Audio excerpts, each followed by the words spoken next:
Hello y'all, and welcome to YoungFolk Knits. Today I'm going to share my Rhinebeck sweater and an entire outfit that I was very excited to create, including some sewn bottom halves and the knitted top half. So stick around and we will jump right into it.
Hello y'all, and welcome back to YoungFolk Knits.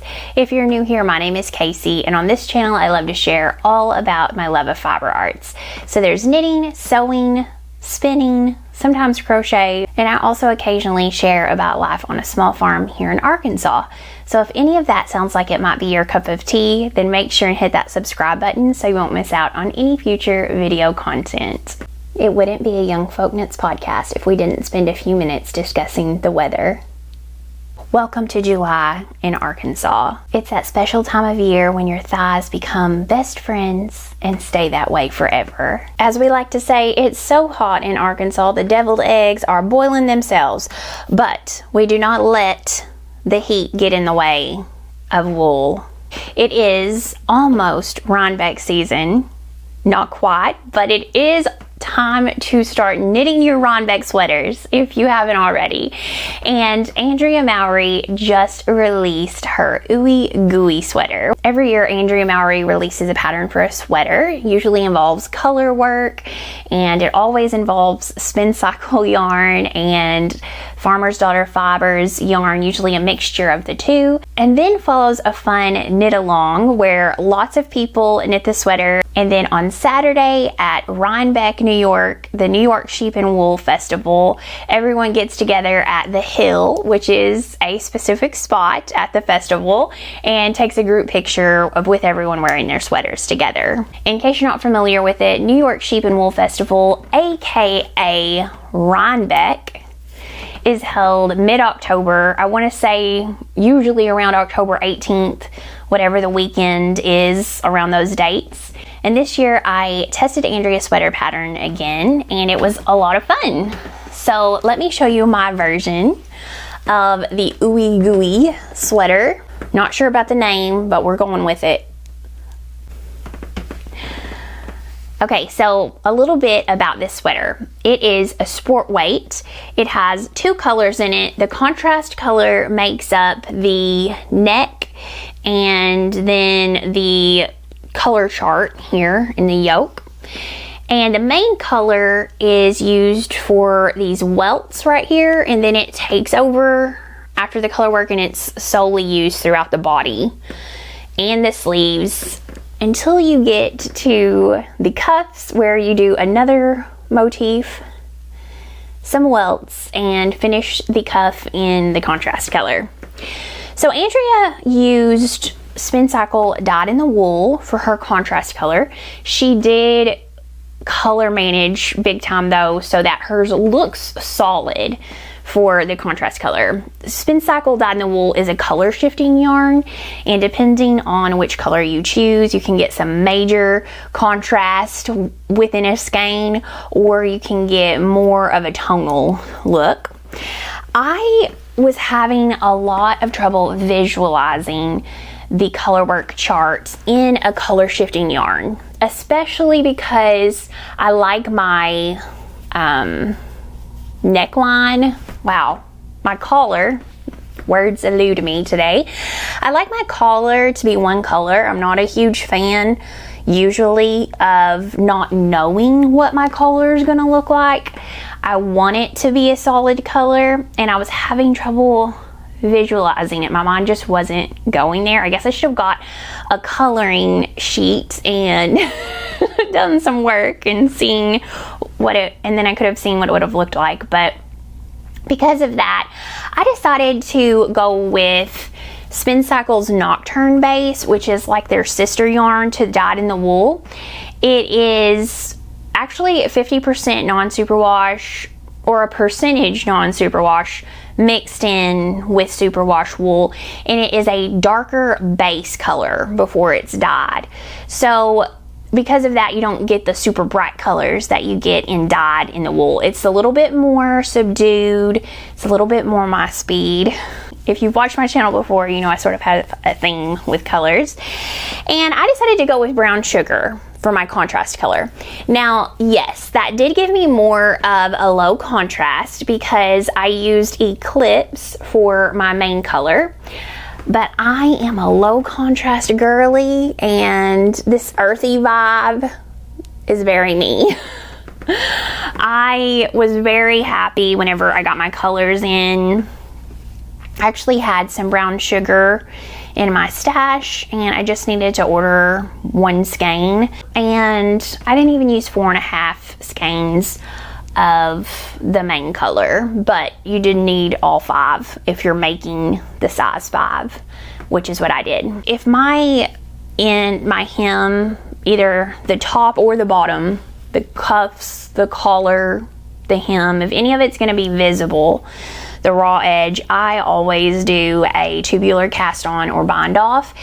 It's just hard to do anything else now if it's going to be visible, and that is what I did. And so it looks really nice and neat and clean, and that makes me happy. Then you go straight into some welts. Now, I wasn't sure about the welts, but now that it's done and blocking was the key, I do like them. I think they add a little something something. The colorwork chart was very easy, but it was still engaging. And I mean, you go through that colorwork chart so quickly, it's really fast. So even though the sweater is only sport weight, it's not even DK, it knits up very quickly. And a lot of that has to do with the fact that the colorwork chart is just, it's not difficult at all. In fact, you don't have to catch your floats really ever if you don't want to. I did catch my floats on, I think I caught my floats on one row, which was repeated a couple of times, so maybe like 2 times, just because I like it to be neat, and my floats did in fact look very nice and neat. So I do like to catch my floats if it's going to be a long one. Okay, let's pause for a second so I can put this on.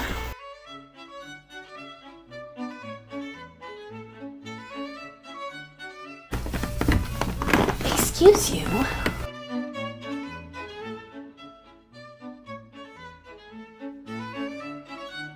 I know that it bothers people when I hold my microphone, but I'm only going to hold it for a minute and then I'll clip it back on. So here is my finished sweater on, and I'll just say I'm very pleased with how it fits. I'm glad that it doesn't have a ton of positive ease. I think that with circular yoke sweaters, they tend to fit me better if they don't.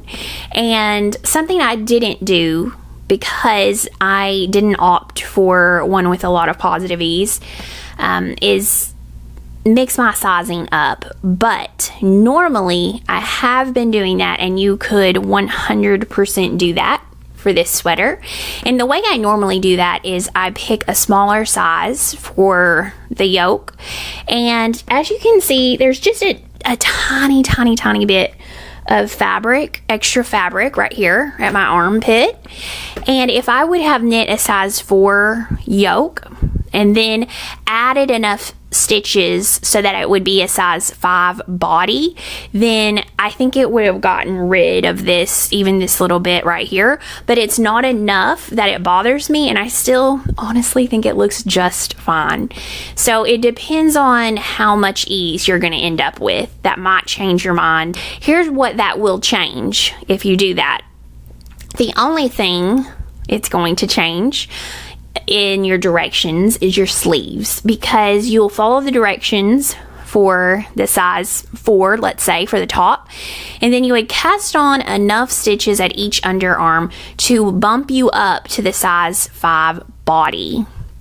You could also do raglan increases after you split for the sleeves or right before you split for the sleeves. I kind of like to do them after I split for the sleeves, and I add a few because my boobs are down here. But those are some different options. Then what you need to do is adjust how many stitches you pick up. That number is going to be a little bit different than what the pattern says. So you have to be comfortable with a little bit of modification, but once you are, it can just change your sweaters absolutely for the better. I did opt to make my sleeves bracelet length, and when I finished it, they were a little bit longer than I wanted, so whenever I wet blocked it, I gave them a very good soak. I mean, I soaked it for close to an hour, and then I smushed and smushed and smushed. I did not smush at the color work. I did not want that to look distorted at all, so I started smushing right here, right below or above the color work, and I smushed my sleeves in and I got them back to bracelet length, and I'm very pleased with how that turned out. Some other fabulous yarn options for this would be the Durare Nature Ulysses base. I think that's a fabulous sport weight yarn. I love it. I love the wool content. I love that brand. It's really, really nice. I also love Yarn Jam. They have a great sport weight yarn. Sonder Yarn Co. has a lovely, lovely luxe sport base. North Bay Fiber has a fabulous sport weight base as well. So you've got a lot of different options here. Now, if you're looking at either a fingering or a DK, because those are on both sides of the sport weight, I will tell you that Dyed in the Wool and Spinster's Daughter Sport both lean more towards light sport, in my humble opinion. So I would possibly go with a heavy fingering before I would try to get gauged with a DK. That's just me. I'm a loose knitter in general, but the yarn itself is a superwash sport weight that leans more towards fingering. So I think that you could definitely get gauged with a fingering weight yarn. Hey y'all, sorry for the next little bit. I accidentally set my microphone down and forgot for a couple of minutes, but it doesn't last long. I ended up doing a 3-inch ribbed hem, and then I bound off using a tubular bind off, and I'm very happy with how it all turned out. I did tubular bind off on my cuffs and tubular cast on, as I mentioned earlier. There is short row shaping in this, but all the short row shaping takes place in the ribbed collar. So that's really nice to have it done before you start the color work chart. And I'm just really pleased with the fit. It's nice. I like having a lighter sport weight sweater, even though when I put it on to go outside and take pictures, I mean, it was 500 degrees and I walked outside and immediately turned into a biscuit, but we don't let a little thing like a heat stroke get in the way of a photo shoot. So when I started knitting this, I usually like to make a full outfit with my Rhinebeck sweaters because I think they're just so special and fun. I decided to sew the pinyon pants by Sew Liberated. These are my favorite sewing block for jeans. I find they just fit me really well. And I got a railroad stripe denim from U Fibers. And I did the view that does not have the pleat in the pockets. So normally this view would have carpenter pockets in the back or on the side and a little strap that you hang your hammer on. But I decided not to do any of those on this pattern. I have another pair of pinyon jeans that I did do all of those pockets on, and I didn't want to distract from the stripes. I felt like that was enough visual interest, and I wanted to keep it more streamlined. I have a 28-inch inseam, so they hit me at my ankle, and I love that.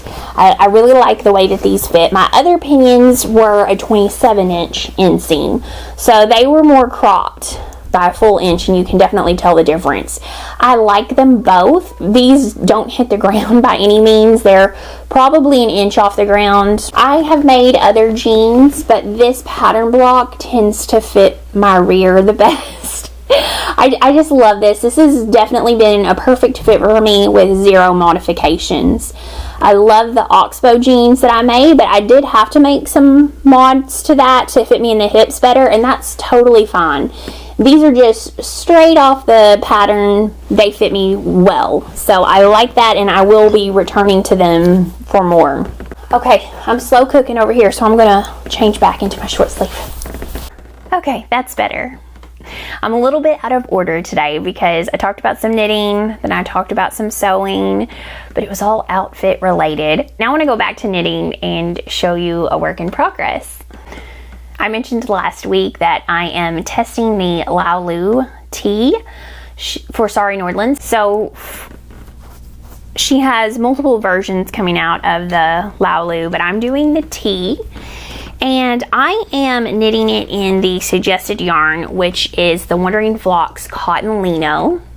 And I am at the point where the back is totally finished, the front is joined, and I am working through my armhole increases. I finished my set of every other row increases, and I've started my every row right and wrong side increases for the armhole, and I just have 8 rows left, and then I will join the front and the back.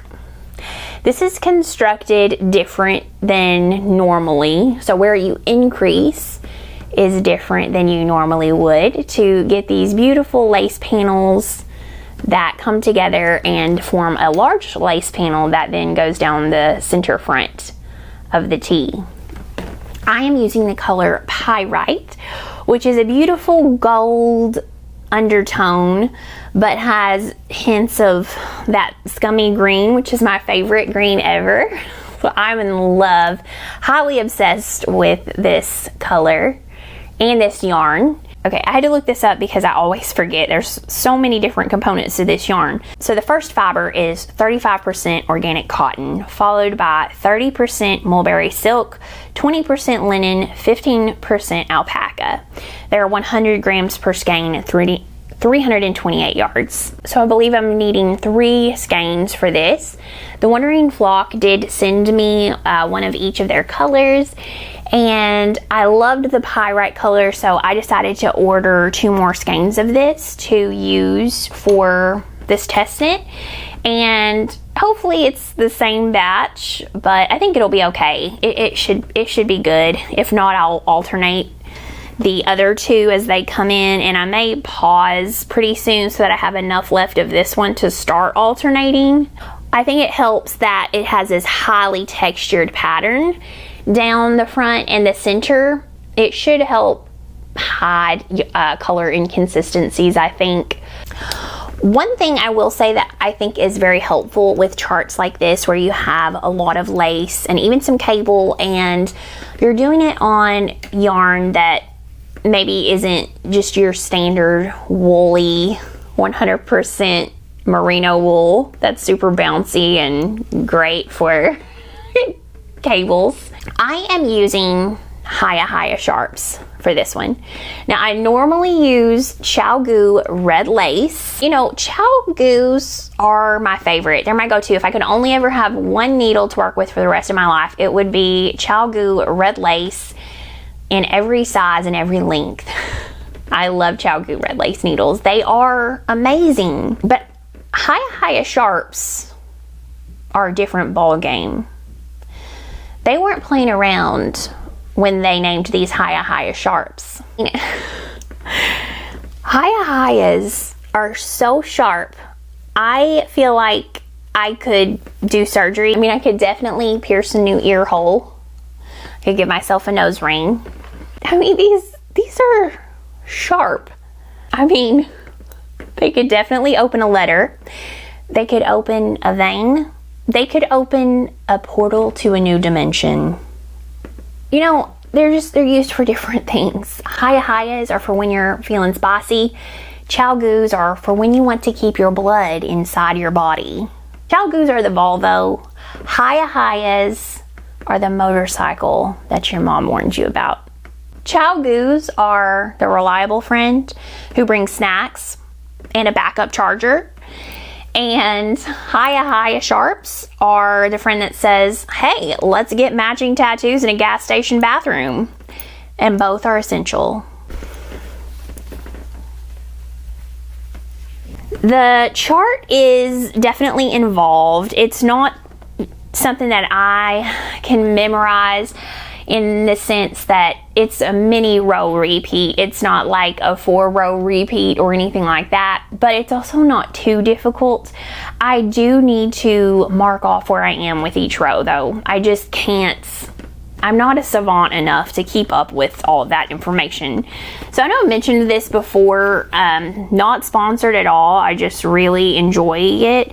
Danny from Black Mountain Yarn Shop is the one who put me onto this, but she had me get the app Knitting Companion, and I've got that downloaded onto my iPad, and I love it because I get all my PDFs from Ravelry or wherever I purchase them from. I upload them to Dropbox, so I have a file on Dropbox that keeps all of my patterns, and then as I work on a project, I can just move from Dropbox. This will connect to Dropbox and just very easily move patterns over. I'm going to zoom in because I don't want to show the whole pattern since it is paid for.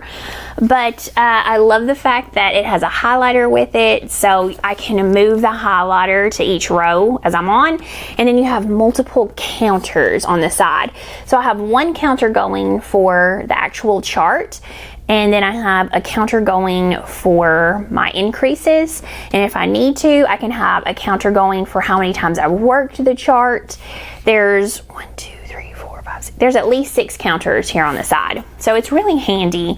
You do have to pay a subscription for it, but I feel like it's like $19 for a year. It's not that bad. I really enjoy it. I no longer print out my charts. And in the past, I've always printed them out, and I've always used a highlighter and a pen, but this has been, it's been easier. I didn't think it would be. I didn't think I would be able to transition because I love my hard copies, and I recommend it. I do. So Mega from Skeins of Dreams is also making a Sorry Nordland tee. And I'm trying to remember what it's called. It starts with a D, but the name is escaping me. I'll put a picture up. She's using cotton lino from the Wandering Flock in the petal color. And she made a cream pair of chanterelle pants, and it's gonna be a whole outfit. And so I'm making my tee in cotton lino, sorry tee. And I got some oatmeal cream linen, and I'm going to make the protea pants, and it's going to be a full outfit. I'm very excited. I think it's going to be very chic, very Scandi European vibes, which I don't always pull off very well. I definitely have a theme. I definitely have a style, and it's probably tomato girl, garden girl. But I think this outfit would work really nicely together. So protea pants in my immediate future, and I need to finish this. I'm gonna join it together today, and I'll just keep working through that chart. I love this. This has been exactly what I needed. Do my hands hurt sometimes? Yes, they do get tired because I already have some previous injuries. So they do get tired. I have to be careful, and working with plant-based fibers do aggravate them. So I just have to keep an eye on it and stop, switch to wool, or do something else instead for a while. But lace, cables, and charts are a dream come true for this girly. I absolutely am loving it. So much fun, so engaging, and absolutely beautiful. Sari is an amazingly talented designer. I love this pattern.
Okay, it is still Tour de Fleece, so let's chat a little bit about spinning. I have been working every day on my pressed flowers cardigan spin. So as I mentioned before, I'm spinning the contrast color. I'm aiming for a sport weight. It's a combo spin, which involves different fiber blends, different colors, and I'm gonna have 2 full bobbins that I will then ply together to get probably a couple of different skeins, because there's just no way I can fit it all on one bobbin unless I ply it together on my Ashford jumbo e-spinner. That would fit it all on one bobbin, but I don't know if I want to. Anyway, I'm doing that every day, but I am having to be careful about how long I spin for, because the silk alpaca camel merino blend is very hard on my hands, and along with using the plant-based fibers that I'm knitting with, this hand, my right hand, just absolutely quits on me very quickly, and I have to be careful with it. So I've actually been limited to spinning 15 to 20 minutes a day and not more than that. But this is my first bobbin. My second bobbin is almost full. I'm almost done with it, and then I will ply those together. So I'm sure you've heard of spindles before. There's many different kinds of spindles. I would say, in my opinion, the most popular one is a drop spindle. And it's fairly easy to learn how to use. I think that it's a great way to see if you even like spinning. It's a totally different experience than spinning on a spinning wheel or an e-spinner, but it's a great way to just dive in and see if you like the spinning culture. Now, this is a supported spindle, or a support spindle, and it is a whole nother ball game than a drop spindle. I feel like it is absolutely harder to master, and there's just a lot of more elements that go into it. Usually it involves 2 pieces of equipment. One is the support spindle itself, and the second is something to spin it in. So probably a bowl. This is a little lap pillow bowl that has a wooden center and then like a bean bag all around it.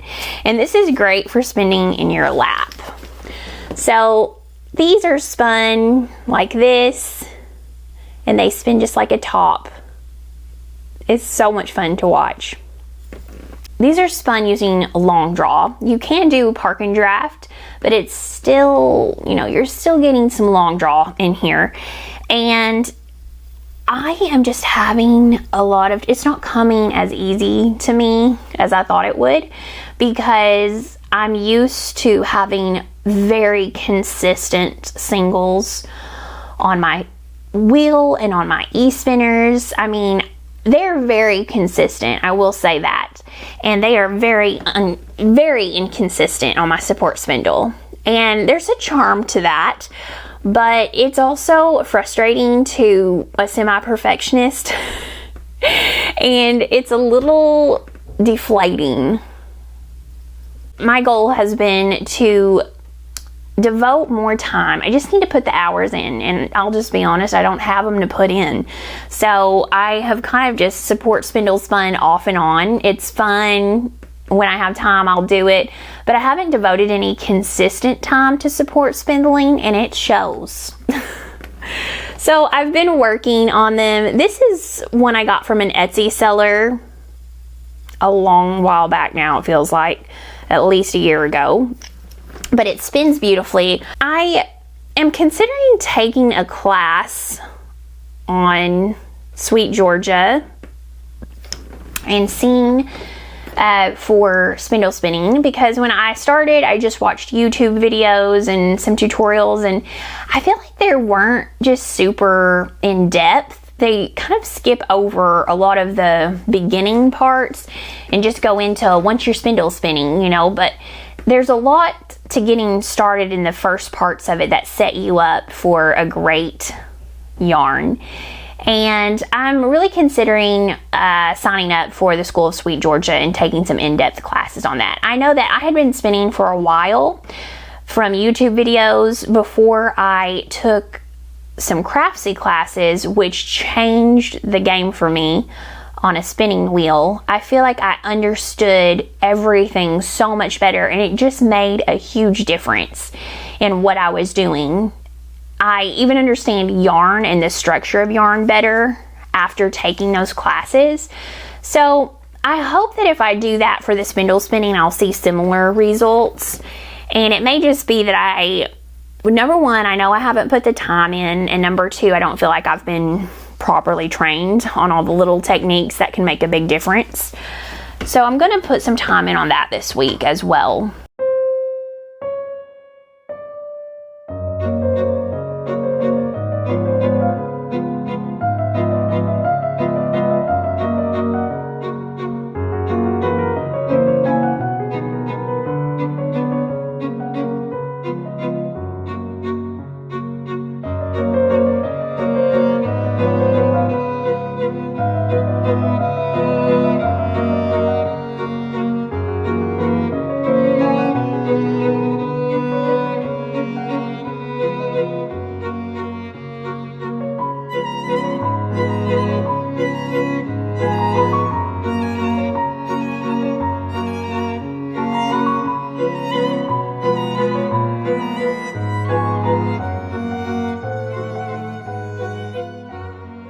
Okay, let's talk a little bit about what I'm reading, listening, watching, all the good stuff.